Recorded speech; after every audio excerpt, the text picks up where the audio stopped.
Welcome to another episode of the Bun and Beard Vlog. Today we're doing something just a little bit different.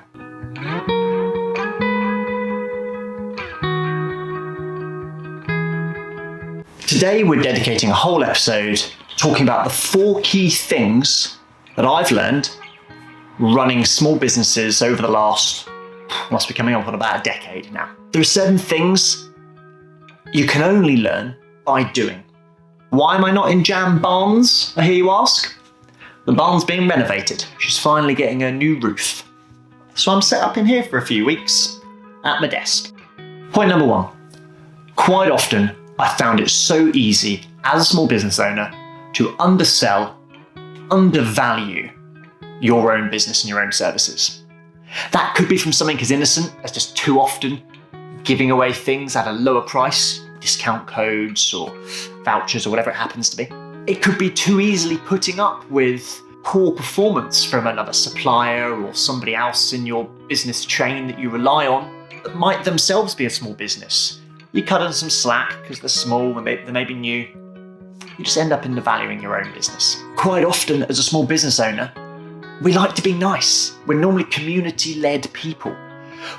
We're normally able to grow a successful business because we are able to have conversations and grow relationships with suppliers and customers. If you're too nice, you quite often end up undervaluing your own service.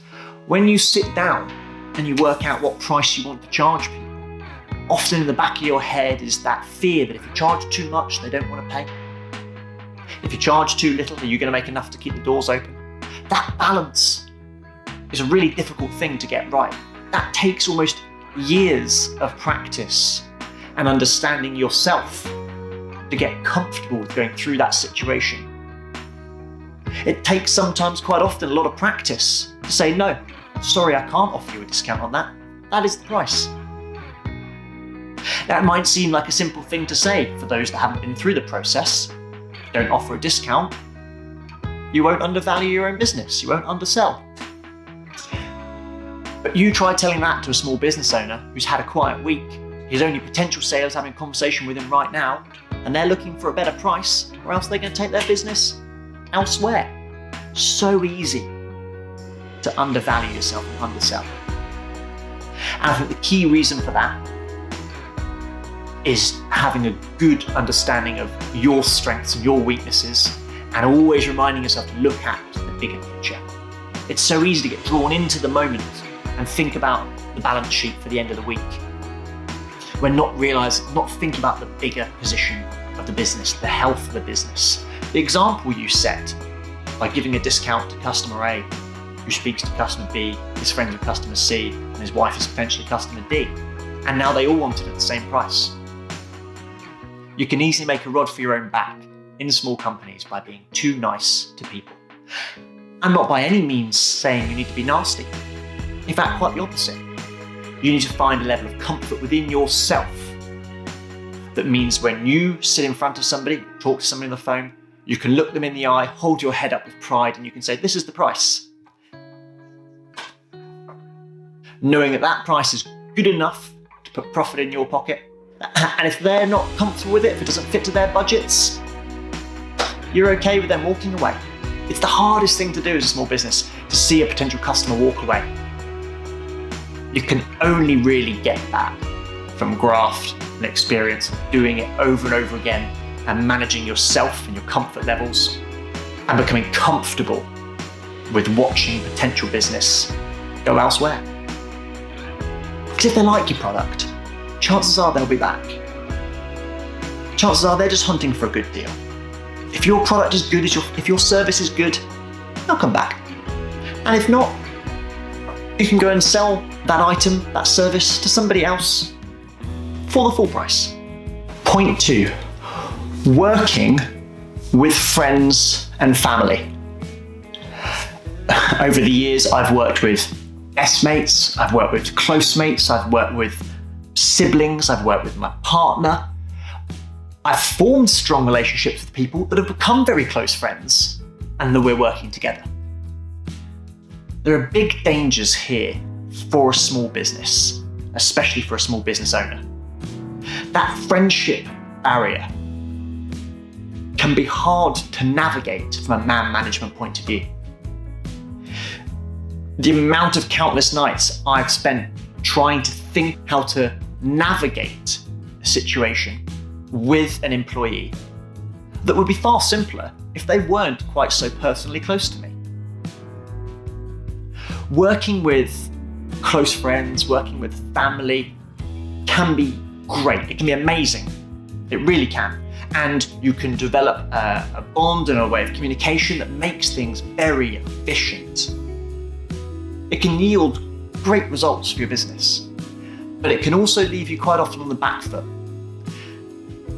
You can be trying to protect somebody's feelings when really the business needs you to clamp down on something. You'll quite often find yourself going that little bit easier because of your personal relationship at a time when, if it was a normal employee, you'd be saying, no, I need another hour out of you.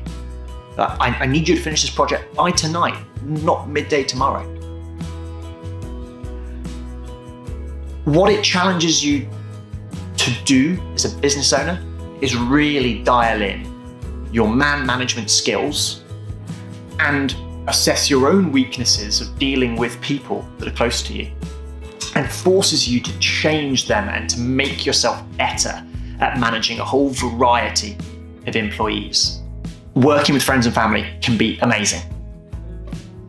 I have done it consistently, and I hope I'll do it again. But when you do it, expect it to be a difficult learning curve for you as the man manager for a couple of years. Point 3. Usually, small business owners and entrepreneurs are very good at communicating, asking advice, talking to other businesses. Quite often, you will find guidance from people more experienced than you. I highly recommend that. A difficult feature of asking for advice and getting taught lessons and people giving you input is actually finding the time and the will to implement these nuggets that people will tell you. Throughout the years, I've had many mentors, and they've all been excellent. Where I've let the business down quite often is heeding the advice, hearing it, letting it sink in, thinking I've got to grips with it, but not actually implementing the changes and taking the time to put that advice into practice.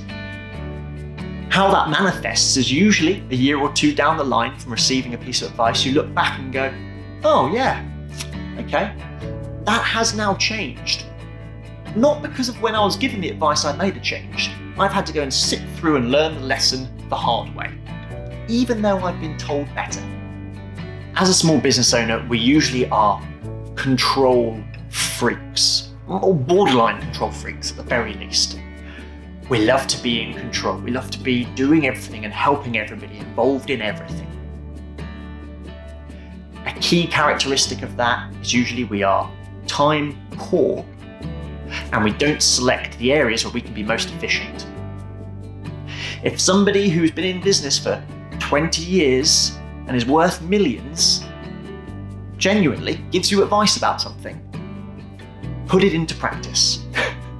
More often than not, we sit, we hear the advice, we think it over for a while, and we continue on our own path without really listening to what those people around us are telling us. There's great advice all over the place, whether it be a direct mentor, whether it be things you listen to on YouTube, whether it be other businesses you communicate with. There's great advice out there. Implementing it is hard. Taking the time to implement it and make genuine changes is difficult, because as a business owner, you always think you're right, and you always want to do things your own way.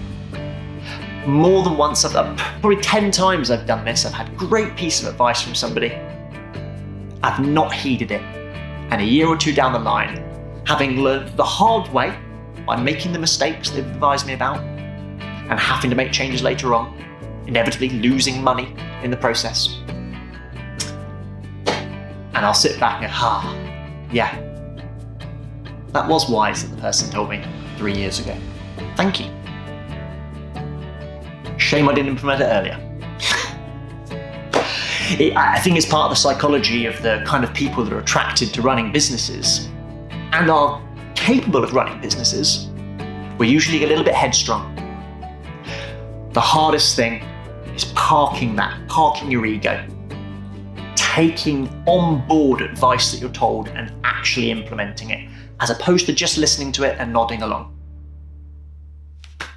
Point 4, and this stems entirely from point 3, in that this is advice I was given by somebody very successful on more than one occasion, and I still didn't listen to it and implement it properly. Sure, I heard and I nodded and I thought, yeah, that's a great idea. I made some inquiries, in fact, but I didn't implement it properly. And it'll bite you in the arse. Point 4 is having somebody else that isn't you have eyes on the key important statistics that are relevant for your business. Usually for most businesses, that is your frontline sales, your frontline cost of sales, and your profit margins. Being very aware of what is working for the business, what isn't working for the business, which things have a disproportionately higher cost than others. The reason it's so important to have somebody else look at these things is that as the business owner, you are usually responsible for coming up with the ideas of a lot of the things you're selling.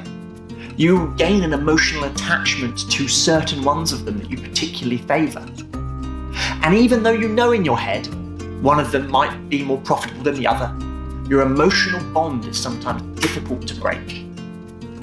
That's where a third party keeping an eye on the core stats of what you do is so vital. Like I said, I've been given this advice several times by one particular individual who is very successful. Did I heed the advice? No. Did I heed the advice 2 or 3 years later? Not quite. Is it still something I grapple with? Yeah, a little bit. That links back to the point I was making earlier on. As a business owner, you're usually a bit of a control freak. Yielding such precious information to somebody else can be a struggle for some of us, but more importantly, it's usually because you are emotionally tied to a certain aspect of your business, a certain product, a certain service that you want to succeed because it's your baby, it's your idea. But if you were to look at it critically and you were to stack it up against all the other parts of your business that you do, is that the one that genuinely makes you the most money? Sure, you might enjoy spending all your time on it, but a good business owner needs to spend time working on those aspects that make them the chunk of their profit and raising the ones that are flagging or cutting them out. Too often we get sidetracked and distracted by personal projects. Far too often. Where if we have somebody, a third party, keeping an eye on those things for you, it can be an employee you've got specifically to do that task and report back to you every month. It could be an external business service that you hire a consultant or a management accountant to do it for you. Just anything that takes that responsibility off of your plate and gives you that check and balance to make sure it's being looked after. Ignore that point at your peril. They all have in common a degree of understanding yourself. You have to be able to understand what are your strengths and weaknesses. If you know a particular weakness of yours is having your head turned by new projects, you need to build facilities into your business structure that mean your attention is going to get put into the right place that makes the business money regularly. If you know that working with a family member or a friend that you've employed is difficult for you, it might have its upsides, but you need to get better at managing that relationship. You need to become more skilled in a particular type of communication to make sure that that relationship is working for the business, not just for you.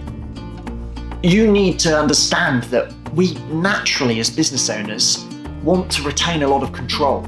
Yielding control to other people is difficult. It is, but it's vital. If you don't let other people in, if you don't share out the load, if you don't create checks and balances for yourself, you're doing your business a disservice. And finally, if you don't listen and implement advice that is given to you by those that know better, you only have yourself to blame. So those are the 4 things that stand out to me the most that I've learned over the years. It's not an exhaustive list, I'm sure there are more. This isn't by any means a unique list. I'm sure if you were to go listen to many other business advisors and experienced business owners, they'd say similar things. These are the 4 that particularly stand out to me. Any thoughts or comments on them? Pop it down below. I hope you enjoyed today's content. Drop a little like down below if you did. Subscribe if you haven't already, as it really helps us out. And we'll see you next time.